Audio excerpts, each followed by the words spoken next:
We will continue with the story The Yellow Face by Sir Arthur Conan Doyle. In the previous class, we learned that a certain Mr. Grant Munro approaches Sherlock Holmes and Dr. Watson with a case regarding his wife. And we had seen that how he was suspicious of his wife because she had been visiting a cottage opposite to their home. Where had we stopped in the last class, students? We had learned that one night the wife sneaks out on him late at night. However, he is aware of his wife's activities. Turn to page 143. We will continue from there. Where have you been, Effie? I asked as she entered. So, Effie is the name of the wife. Mr. Munro asks his wife, "Where have you been?" She gave a violent start when I spoke. So, she moved suddenly. She was surprised. It gave me a chill to see her slinking into her own room and wincing when her own husband spoke to her. Students, you see, up to this point, Effie is not sure that she is not aware that her husband is keeping a track of her activities. It gave me a chill to see her slinking into her room. So you see, the husband, Mr. Munro, was anxious to see Effie moving smoothly and quietly into her room even after he had asked her about her whereabouts, and wincing when her own husband spoke to her. Wincing, which means reacting with disgust. So the wife was also reacting with disgust or pain when she was questioned about her activities. "I don't wonder that you are surprised," said she, trembling. "Why?" I felt a longing for a breath of fresh air. I stood at the door for a few minutes. So she tells her husband that you are not supposed to be surprised. I was feeling suffocated, so I went out for a breath of fresh air and stood at the doorway just for a few minutes. All the time, she never once looked in my direction. So she did not meet her husband's eyes, which probably means that she was guilty. It was evident to me that she was saying what was false. So it was very clear to the husband that she was lying. What was it that she was concealing? What was she hiding from her husband? I should have gone to the city that day, but I was too disturbed to pay attention to business affairs. So you see, Mr. Munro was out of town for business matters sometimes. He had to go out of town for business matters at times, but because he was too anxious about his wife and her activities, that is the reason he could not go out of the city on that particular day. My wife seemed to be as upset as myself. We hardly exchanged a word during breakfast, and afterwards, I went out for a walk. So the husband says that they were so anxious that neither of them spoke during breakfast. And later on, the husband went out for a walk. I was back in Norbury by 1 o'clock. So Norbury is the town that they live in. My way took me past the cottage where he saw the livid yellow face. And as I passed, the door suddenly opened and my wife walked out. So you see, all this while, the wife had been denying that she had been going to the cottage. But he had caught her red handed at this very moment. I was struck dumb with astonishment at the sight of her. So he was shocked to see her. She seemed for an instant to wish to shrink back inside the house again. It seemed like the wife too was very astonished to see her husband. She wanted to go back to the house again. She wanted to hide behind the doors of the house again. And then she came forward with a very white face and frightened eyes. So she was pale with fear and anxiety. "So," said I, "this is where you went during the night." "What do you mean?" she cried. "You came here, I'm sure of it." Who are these people that you should visit them at such an hour? So you see, the husband is now charging his wife because he had caught her red-handed. He had witnessed with his very eyes that she had been going to this cottage. I have not been here before. How can you tell me what you know is false? So the husband tells her, how can you lie to my very face? Your very voice changes as you speak. I shall enter that cottage and I shall probe the matter to the bottom. The husband further says that as you speak, my dear wife, your voice, your tone is changing. And right now, I'm going to enter that house and investigate thoroughly what has been happening. The wife says, "No, Jack, for God's sake," she gasped. As I approached the door, she seized my sleeve and pulled me back. So the wife forcibly grabbed her husband's shirt sleeve, and pulled him back, stopped him from going into the house. I implore you not to do this, Jack. Implore, note down the meaning of implore. It means she pleaded with him. She begged him earnestly, very sincerely, she begged him. Do not do this. I will tell you everything someday. But nothing but misery can come of it now. Our whole lives are at stake on this. So she still does not want to tell her husband why she had been going to this cottage. She says that if her husband gets to know the truth, their whole life will be at risk. She says that someday she's going to reveal the entire matter to him, but not at the moment. Her words arrested me. I will trust you on one condition only, said I at last. It is that this mystery comes to an end from now. Preserve your secret, but promise me that there shall be no more doings which are kept from my knowledge. So the husband says that for now I'm going to trust you and your conscience, but this mystery, the fact that you have been going to this cottage without my knowledge, should come to an end. Preserve your secrets. So he is telling her to protect her secret. But promise me that there shall be no more doings that are kept from my knowledge. He also tells her that she shouldn't be keeping any more secrets from him from there on. I was sure that you would trust me, she cried. It shall be just as you wish. So she tells him that I thought that you would trust me. Okay, I agree with your condition. I will not be going to the cottage from now on. Still plucking at my sleeve, she led me away. So she was still pulling at his sleeve and she led him away from the cottage. As we went, there was that yellow, livid face watching us out of the upper window. So as they left the cottage, the yellow face, livid means furiously angry. So you may note down, livid means furiously angry. So this angry yellow face had been watching them from the upper window. What link could there be between that creature and my wife? Students, note down that Mr. Munro is referring to the yellow face as a creature, not as a human being, not as a girl or a boy or a man and a woman, but as a creature, giving that person animal attributes. So he wonders what kind of connection could there be between this livid yellow face and his wife. For 2 days I stayed at home. My wife appeared to abide by our engagement. So again, he did not go out to attend his business matters, but he stayed home for 2 days and his wife appeared to abide. She appeared to obey their engagement or arrangement that she will not be going to the cottage without his knowledge. But on the 3rd day, I had ample evidence that she had broken her promise. So he had sufficient proof that she had broken her promise and gone to the cottage. I had gone into town on that day, but I returned early.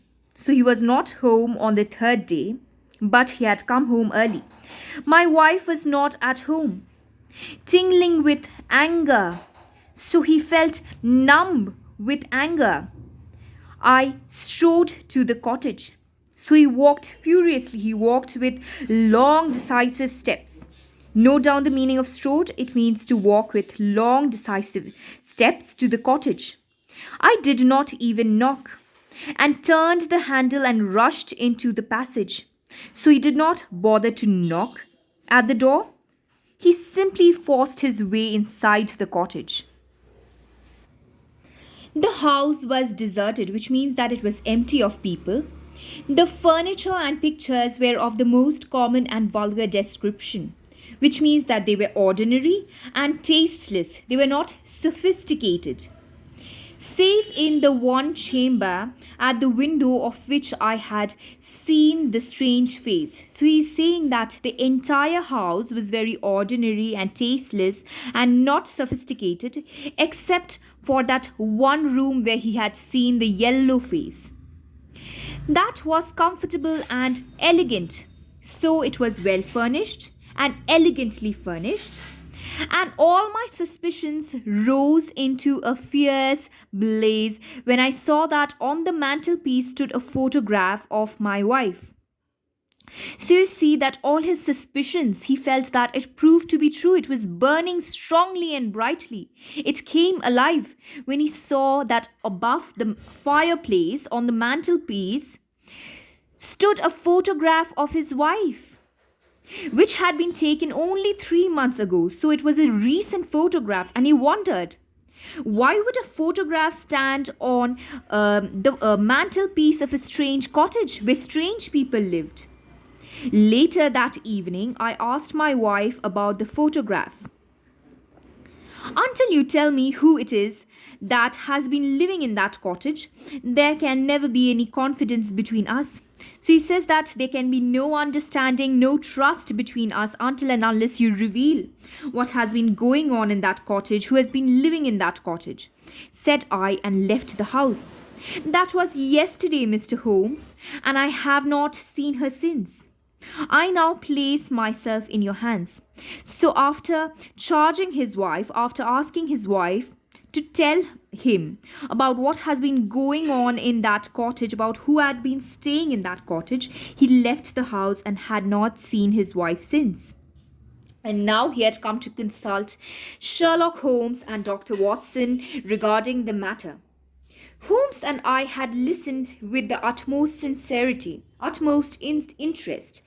Students, you have to note down that the I here is Dr. Watson, and so he is the narrator of the story.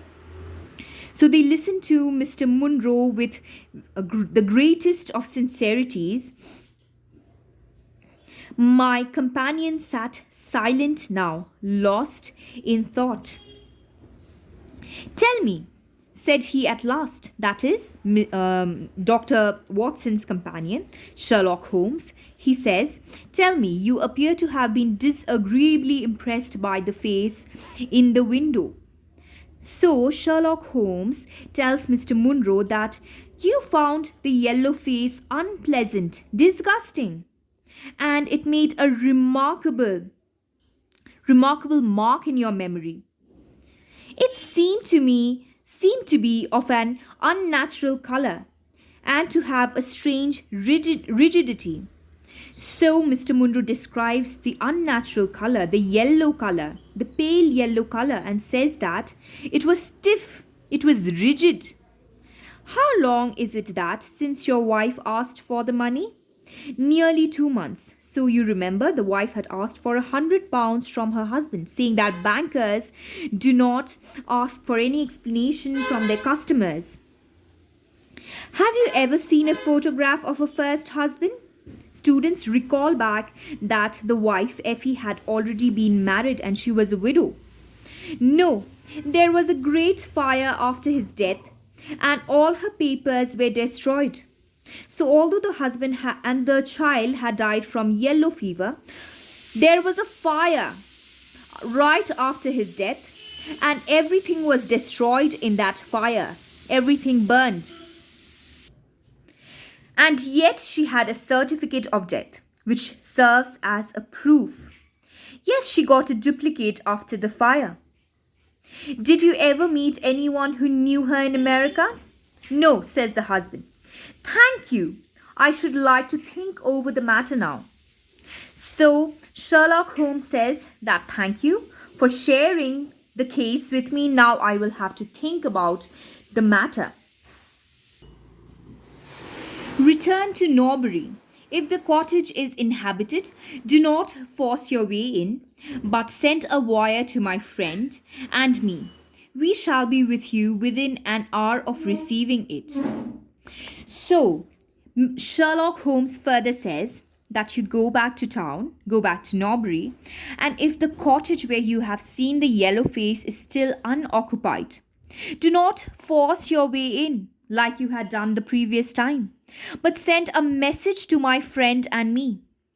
Upon receiving the message, we will be with you within an hour's time. I am afraid that this is a bad business, Watson, said my companion later. So later, Sherlock Holmes tells his companion, Dr. Watson, that this is a very bad business. I have a bad feeling about the case. I would not have missed the case for worlds.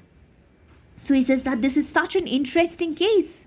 I would have never given up on this case for anything in the world. You have a theory? Asks Watson. Yes, a provisional one, which means it's a temporary one for the time being, without any proof or evidence. Now let's see what is his theory on the case. The facts as I read them are something like this.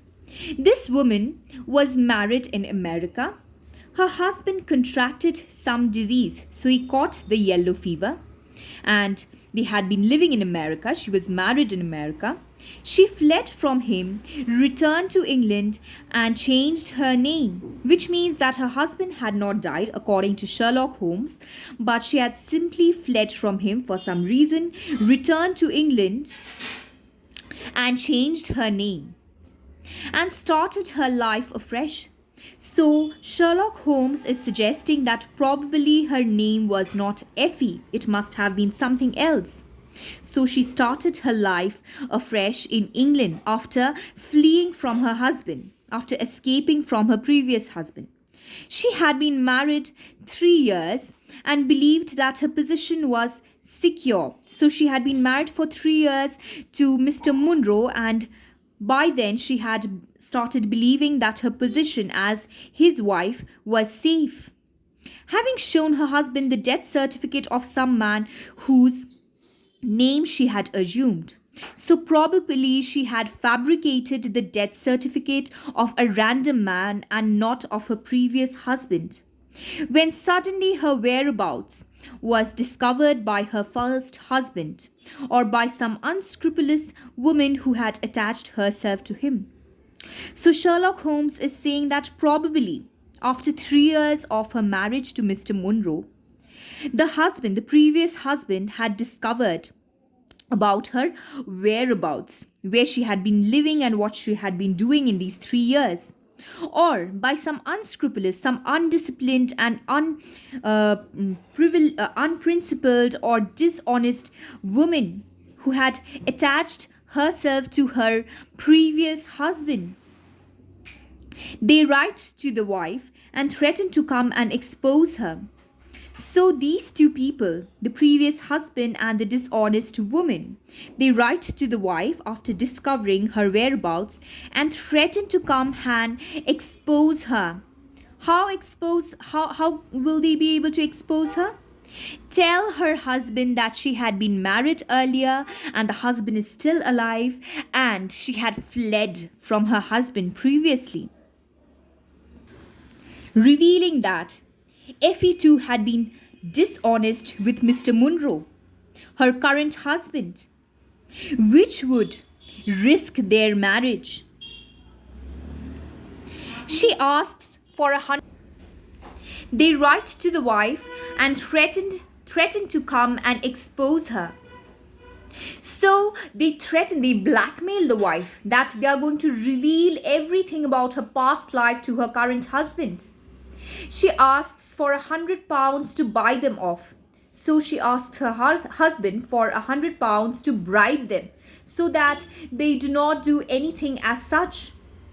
They come in spite of it And when the husband mentions to the wife that there are newcomers in the cottage, so in spite her buying them off, in spite of her trying to bribe them with money, they come and inhabit the cottage. And when her husband, that is Mr. Munro, asks his wife that who are the people who have come to live in the cottage, she knows that they are her pursuers, people who had been following her, her ex husband, her previous husband, and another dishonest woman who had attached herself to a previous husband. She waits until her husband is asleep and then tries to persuade them to leave her in peace. So you see, do you remember that when her husband was asleep, she had tried to sneak out of the house and go to the cottage and visit the inhabitants there? So according to Sherlock Holmes, she was probably then trying to persuade them to leave her in peace. Having no success, she goes again next morning.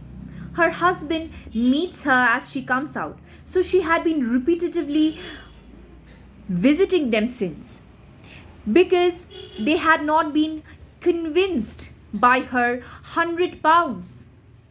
She promises him then not to go there again. But 2 days afterwards, she makes another attempt, taking with her the photograph which had probably been damaged from her. So you see, students, that all this while she was trying to convince, according to Sherlock Holmes, this is just a theory without any proof. According to Sherlock Holmes, the wife had been trying to convince the inhabitants, who may be her previous husband and another woman, that please leave me in peace. I'm very happy with my current husband. Take these notes of £100 and please leave me. Do not reveal about my past life to my current husband. However, she had also been caught by her husband, Mr. Munro, and she had not revealed to him anything about what had been going on in the cottage. However, she had promised him that she would not visit the inhabitants, she would not go to the cottage without his knowledge. However, she had broken the promise on the third day. She had gone to the cottage with her photograph this time to convince the inhabitants again. She warns them he might go to the cottage. He does go, but finds the place deserted. What do you think of my theory? So you see, she went to, on the third day, she goes to the cottage and warns the inhabitants that my husband might find out, he might come to the cottage. So when the husband finally decides to visit the cottage, he goes and finds it deserted, uninhabited, okay, because the people were living in the cottage were already warned that he might visit. Then Sherlock Holmes asks Mr. Watson, what do you think of my theory now? Watson says that it is all surmise, which means that it may be the truth, but you do not have any evidence. There is no proof of it. But at least it covers all the facts. At present, we can do nothing until we have a message. So Sherlock Holmes says that it may be true or it may not be true, but at least it is covering all the facts as to what the wife had been doing and what she has not been doing and everything that might have happened. So it is basically all a theory without any proof. So right now we can do nothing but wait for a message from Mr. Munro. But we had not very long to wait. It came after tea. So the message came right after their tea time. The cottage is still tenanted, so there are still occupants in the cottage. It said, I'll meet the 7 o'clock train. So Mr. Munro would wait for Sherlock Holmes and Watson by the 7 o'clock train. Okay, so the 7 o'clock train would reach Norbury, and that is when he would be waiting for Mr. Sherlock Holmes and Dr. Watson. He was waiting on the platform when we stepped out. He was very pale, so his face lacked color. Mr. Munro's face lacked color, and he was quivering with agitation. So he was trembling, he was shaking with nervousness. They are still there, Mr. Holmes, said he. I saw lights in the cottage as I came down. So he's saying that there are still occupants in the cottage, Mr. Holmes. What is your plan then? Asked Holmes. I'm going in. I wish you both to be there as witnesses. So Mr. Munro says that I'm going inside the cottage. However, I want both of you to be there as onlookers, as observers. It was a very dark night. A thin rain began to fall as we turned from the high road into a narrow lane. Students, a high road is the main road, it is wider and broader. Okay, so the very same night that they had decided to go inside the cottage and check upon the occupants, it was very dark and a thin rain was falling. Okay, so they turned from the main road to a narrower lane where the house was located. Mr. Grant Munro pushed forward. So he was moving very fast. We stumbled after him, so we followed him closely, that is, Sherlock Holmes and Watson. We turned a corner in the lane. There was the building. The door was not quite closed. We approached the door, but suddenly a woman appeared and stood in the golden track of the lamplight. So the house was located there and the door was not closed. When they approached the door, when they were about to go in, suddenly a woman appeared and stood in the golden track of the lamplight. So the lamplight was falling upon her and she was visible because of the light falling upon her. Her arms were thrown out in an attitude of entreaty. So her gestures, her arms were thrown out in such a fashion like it seemed that she was almost humbly requesting her husband and his companions. For God's sake, don't, Jack, she cried. I thought that you would come. Think better of it, dear. Trust me again. So again she pleads with her husband. She tells him that I knew that you would come, but think better of it. Please do not enter the cottage. You need to trust me on this matter. However, the husband says, I have trusted you too long, Effie, he cried sternly. So he says very roughly and harshly, my friends and I are going to settle this matter once and for all. So he says that he is going to investigate with his companions on the matter and he is going to not listen to her and enter the cottage. He pushed her to one side. As he threw the door open, an elderly woman tried to bar his passage. So he pushed open the door. Okay, he entered. However, right at the passage, an elderly woman, an older woman, was trying to stand there and obstruct his path, trying to prevent him from entering. But he thrust her back, so he pushed her suddenly and violently, pushed her. And in an instant afterwards, we were all upon the stairs, so all of them had entered, even after the elderly woman had tried obstructing his path. Grant Munro rushed into the room at the top. So he entered the room where he had seen the yellow livid face, and we entered it at his heels. So Sherlock Holmes and his companion, Mr. Dr. Watson, followed him closely. Students, I hope you're clear with the lesson till here. Let's stop here for today.